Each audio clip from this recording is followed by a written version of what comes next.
Kita akan melanjutkan pembahasan kita pada sebab yang keempat ini. Sebelumnya telah dipelajari tentang sifat Archimedean dan sudah dibuktikan sifat Archimedean ini.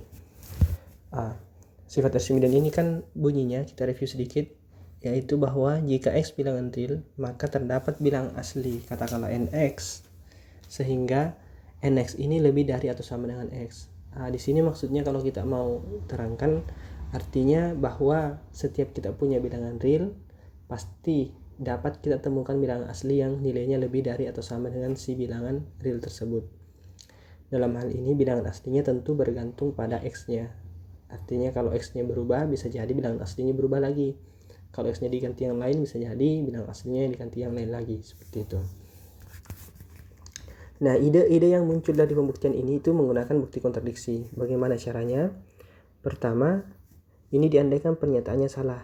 Kalau diandaikan pernyataannya salah, berarti diandaikan terdapat X bilangan real, sehingga untuk semua N elemen asli berlaku bahwa X ini lebih dari atau sama dengan NX.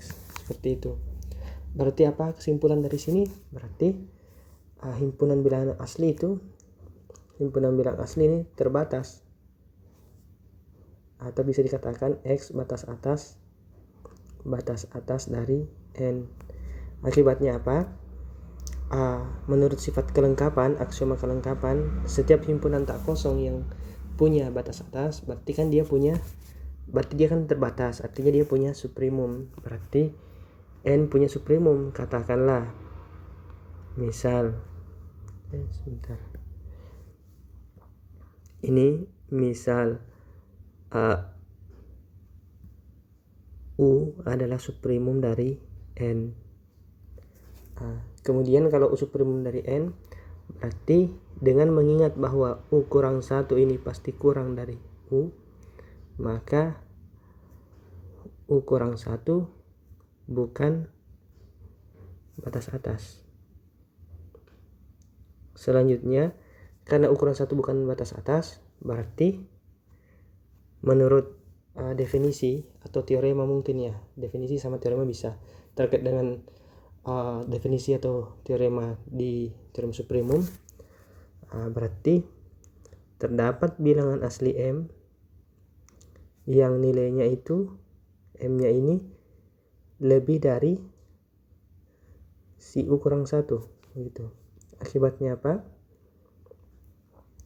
Di sini kita punya M tambah 1 ini nilainya lebih dari U.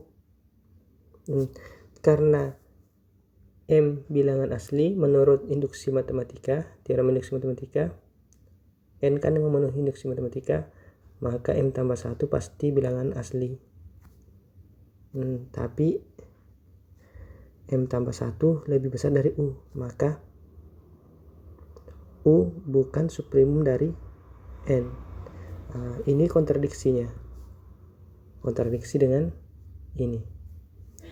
Jadi dikatakan bahwa pernyataan tidak boleh diandaikan seperti itu. Jadi haruslah yang benar adalah jika X bilangan real, maka pasti ada NX bilangan asli, sehingga NX ini lebih dari atau sama dengan si X. Begitu.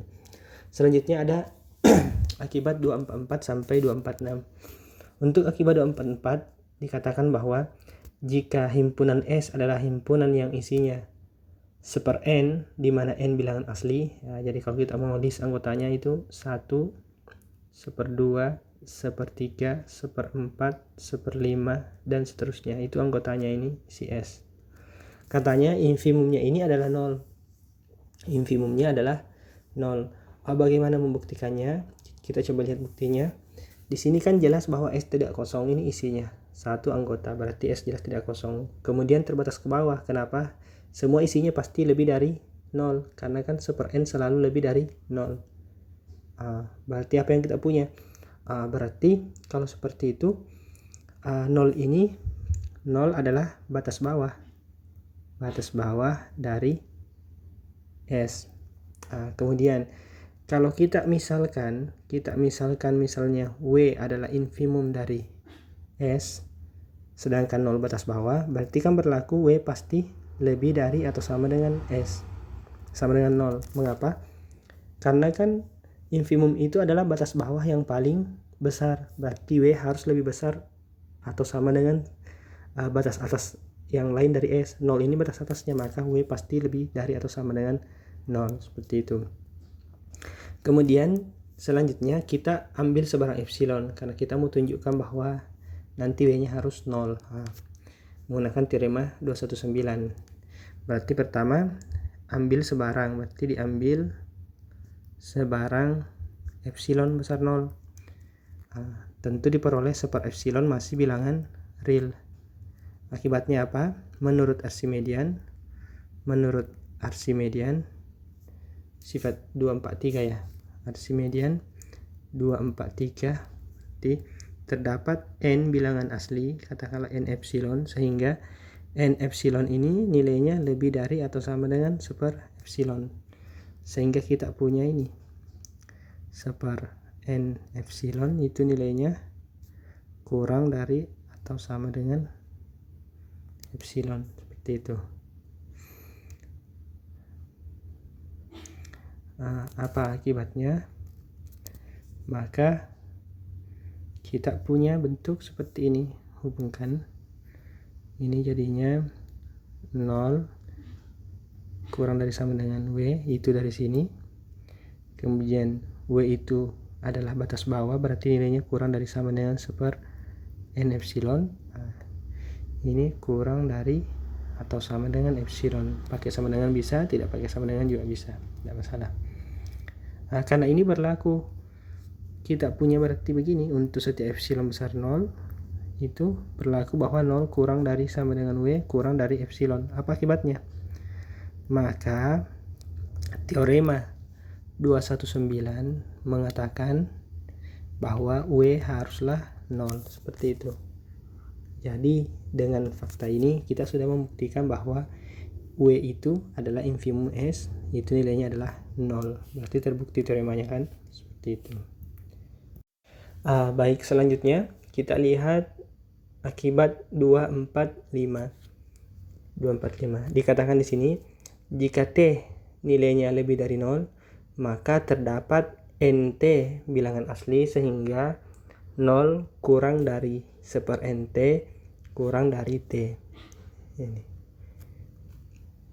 artinya bisa kita katakan sekecil apapun itu bilangan T selama masih positif, maka pasti kita bisa temukan bilangan asli, sehingga seper dari bilangan asli tersebut nilainya masih lebih kecil lagi daripada si T. Bagaimana cara membuktikannya? Pertama, kita gunakan akibat 244. Di akibat 244 kita temukan bahwa infimum dari bentuk seper n, n-nya bilangan asli, di mana n bilangan asli ini kan adalah 0. Itu infimumnya adalah 0. Kemudian dikatakan bahwa di sini T besar 0. Ini buktinya bukti langsung. Berarti misalkan kita punya T besar 0. Karena T besar 0, berarti kita katakan T ini T bukan batas bawah dari himpunan super n bilangan asli. Ini n bilangan asli ya, mungkin dirapikan ya. Sebentar, super n di mana n bilangan asli itu bukan batas bawahnya. Batas bawahnya kenapa? Karena 0 itu yang paling besar batas bawahnya.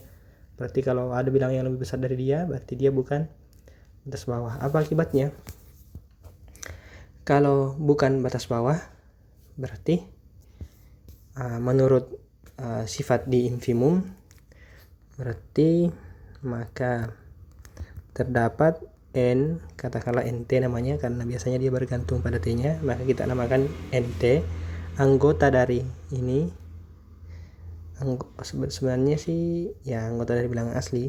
Sebenarnya begini ya, intinya terdapat, mungkin kita katakan terdapat y elemen ini seper n n bilangan asli, sehingga y ini nilainya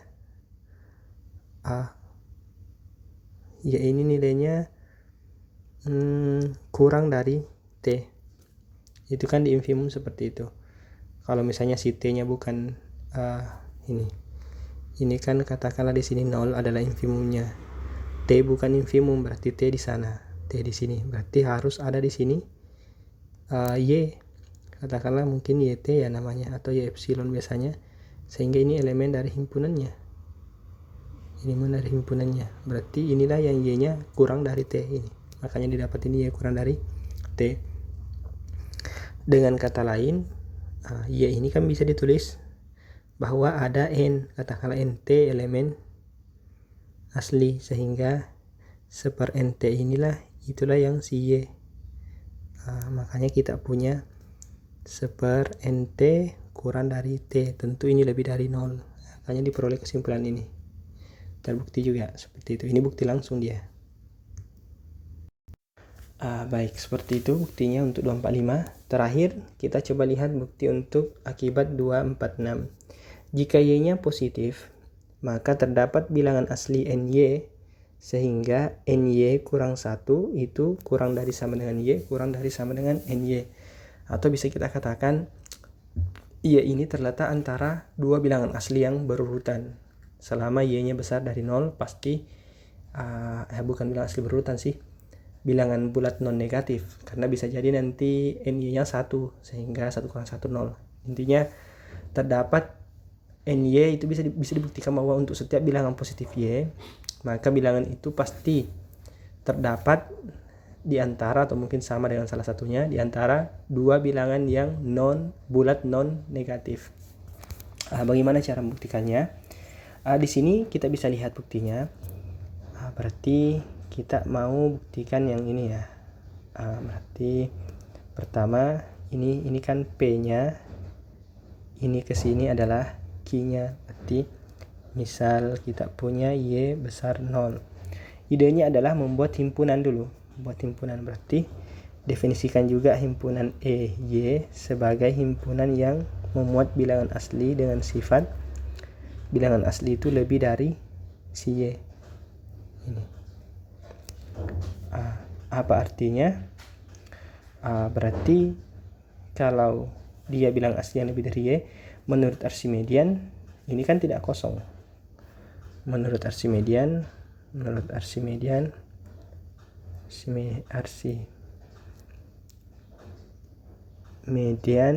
pasti EY tidak kosong. Kenapa? Archimedean mengatakan setiap kita punya bilangan real, di sini statusnya y, maka pasti ada bilangan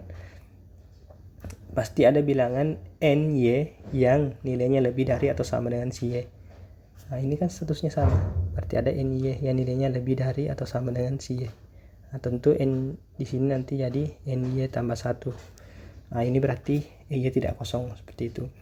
Kemudian di sini kita bisa lihat lagi, menurut sifat WOP, sifat terurut ya, WOP lah, terurut dengan baik, atau WOP bahasanya. Menurut WOP selanjutnya, dengan menggunakan WOP yang ada di 121, maka ada minimum EY-nya, berarti terdapat katakanlah mungkin di sini NY ya, elemen EY, sehingga NY ini adalah minimum dari EY. Dia yang paling kecil di antara anggota-anggota EY. Selanjutnya dari sini kita tinggal lihat. Karena NY paling kecil, berarti NY kurang 1 bukan lagi elemen dari EY. Bukan elemen dari EY. Dan tentu kita juga bisa lihat bahwa Y ini pasti adalah infimumnya ya, atau ya tidak bisa dikatakan seperti itu juga sih. Berarti kita sekarang punya ny kurang 1 kurang dari sama dengan y kurang dari ny gitu. Mengapa ini ny kurang 1 kurang dari sama dengan y? Karena ny bukan elemen dari EY. Sedangkan kalau elemen kan berarti NY itu haruslah lebih dari si Y. Berarti kalau bukan elemen, berarti yang NY kurang 1 ini haruslah sebaliknya ini, kurang dari sama dengan Y. Karena dia bukan elemen, makanya di sini berakibat seperti itu. Nah, diperoleh juga yang ini dari definisinya juga. Makanya diperoleh Y terletak antara NY kurang 1 dengan NY. Berarti ini juga sudah terbukti. Ini. Mulai dari 243, 244, 245, 246, semuanya ini kadang kita katakan sebagai sifat Archimedean saja. Jadi ketika menggunakan 243, kita katakan juga menggunakan Archimedean. Menggunakan 244, kita katakan juga menggunakan Archimedean. 245 dan 246 juga seperti itu. Kita katakan menggunakan Archimedean. Nah, sifat ini nanti yang sangat berguna untuk menyelesaikan masalah-masalah terkait dengan barisan nantinya. Nanti kita pelajari di bab selanjutnya.